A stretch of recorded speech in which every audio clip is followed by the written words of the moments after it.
பல வருஷங்களாக நீங்கள் வந்து எக்ஸ்பீரியன்ஸ் வெரி வெல் அப்படின்னு தான் சொல்லணும். இப்போ தஞ்சாவூர் பெயிண்டிங் அப்படின்னு நம்ம எடுக்கும்போது டக்குன்னு எல்லாருடைய யோசனையும் அது ரொம்ப காஸ்ட்லிப்பா, ஸோ நம்மளால் அதை பை பண்ண முடியுமா அப்படிங்கிற ஒரு விஷயம் எல்லா பாமர மக்களுக்குமே தோணும். இப்போ லக்ஸுரியாக இருக்கிறவங்க ஈஸியாக பை பண்ணிடலாம் அது அப்படிங்கிற ஒரு விஷயம் இருந்தாலும், ஸோ இந்த பெயிண்டிங் ஏன் இவ்வளோ காஸ்ட்லி அப்படிங்கிறது இதுக்கு பின்னாடி ஒரு விஷயம் இருக்குல்ல, ஸோ அதை பற்றி சொல்ல முடியுமா? அதாவது ஒரு பெயிண்டிங்கில் ஒரு உயிரோட்டம் இருக்கும். அதாவது நம்ம உடம்பு எப்படி பஞ்சபூதத்தால் செய்யப்பட்டதோ அதில் உயிர் தான் முக்கியம். பஞ்சபூதத்தில் உயிர் நம்மளுக்கு ரொம்ப முக்கியம். அந்த உயிர் இருக்கிற பெயிண்டிங் தான் இது. அதாவது பஞ்சபூதம் எப்படியோ பஞ்சலோகத்தில் அப்படி செஞ்சுருந்தாங்க முன்னோர்கள்.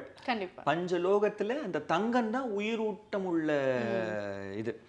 அந்த தங்கத்தை வச்சு வெளிப்படும் போது அந்த அந்த பாசிட்டிவிட்டி எவ்ரிதிங் இஸ் கம்ப்ளீட்டாக எல்லாமே நேச்சுரல் ப்ராடக்ட்ஸ். இந்த வுட்டாக இருந்தாலும் சரி, இந்த கோல்டாக இருந்தாலும் சரி, கிராஃப்ட்மேன்ஷிப் இருந்தாலும் சரி, எதுவுமே செயற்கை இல்லை, எல்லாமே இயற்கையானது. கலர்ஸ் கூட இயற்கையிலேருந்து எடுத்துகிட்டு இருந்தாங்க, மரம் இயற்கையிலேருந்து எடுத்துகிட்டு இருந்தாங்க, தங்கமும் இயற்கையானது. அதாவது எப்பயுமே இப்போ ஒரு காப்பர் வயர் இருக்குன்னு வச்சுக்கோங்க, அது நேராக தொட்டால் ஷாக் அடிக்கும். கண்டிப்பாக. சுத்த ஒரு பிளாஸ்டிக் போட்டால் அது ஷாக் அடிக்காது. இப்போ வந்து நம்மளுக்கு அது ஏன் ஷாக் அடிக்குதுன்னா இட்ஸ் அப்சர்வ்ஸ் எனர்ஜி.